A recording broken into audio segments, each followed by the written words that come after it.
Hebrews chapter 11.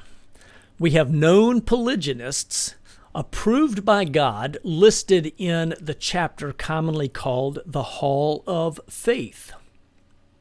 These are men approved by God as great men of faith, held up as models. Included, we have Abraham, who is the father of the faith, who had multiple wives, who had sons by wives and concubines. We have Jacob, who had 4 wives and is the father of the 12 tribes of Israel. We have Moses, who wrote 5 books of the Bible: Genesis, Exodus, Leviticus, Numbers, Deuteronomy. He knew the Torah better than anyone, received it directly from the mouth of God, and he had multiple wives. We see Gideon, one of the great judges in Scripture, held up as a model with multiple wives. We see David, a man after God's own heart, author of Psalms, king of Israel, the father of the son of David, Yeshua, the Messiah. All of these men, among others, I say known because these are the only ones that we know definitively are. Others may have been, we just don't know that. For what was there, the storyline doesn't necessitate that detail. Other polygynists listed in Scripture, some of these righteous, some of these not. But we can look at Terah and Nahor in the lineage of Abraham and Abraham's brother, if I'm not mistaken. We see Esau, who practiced polygyny, and Scripture doesn't condemn him for the polygyny. It condemns him for willfully taking Canaanitish women to be his wives because he knew that that was a source of irritation for Isaac and Rebekah. We see Simeon and Manasseh, brothers, the 12 tribes, who had multiple wives. We see Machir. Machir is in the tribe of Issachar, that later we're told they had many wives, right? That's if you do a search for many wives, it will take you to 1 Chronicles chapter 5 or chapter 7, where it specifically says that the sons of Issachar had many warriors because they had many wives.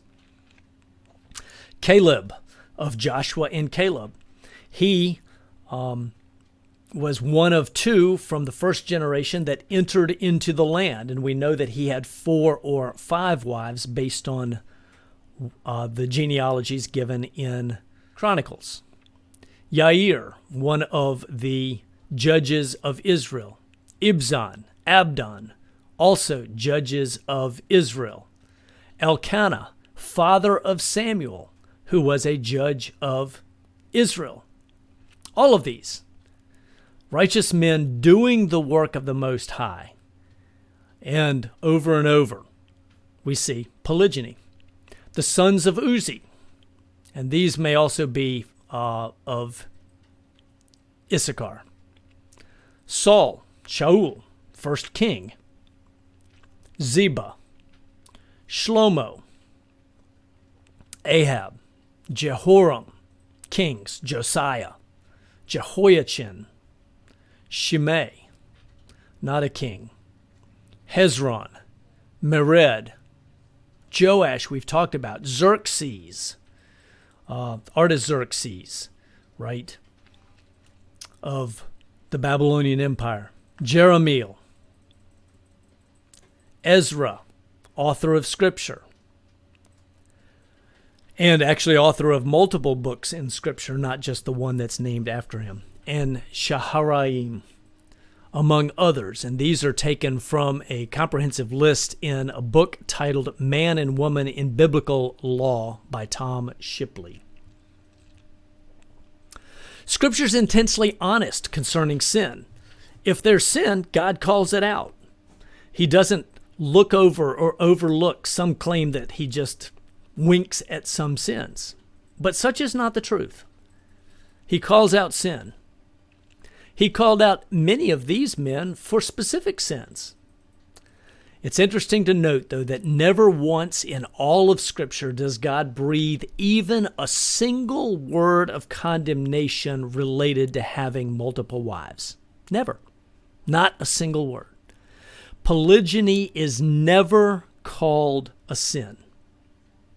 Polygyny is never called a sin. Not one time anywhere in Scripture. It doesn't happen. If this has blessed you, please make sure that you like, share especially, and subscribe. And we appreciate your comments. Use the QR code on the screen to access a blog that has many resources for study and understanding. It will take you to natsav.com/biblical marriage.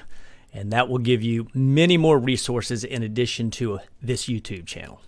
For King and Kingdom, I bid you shalom.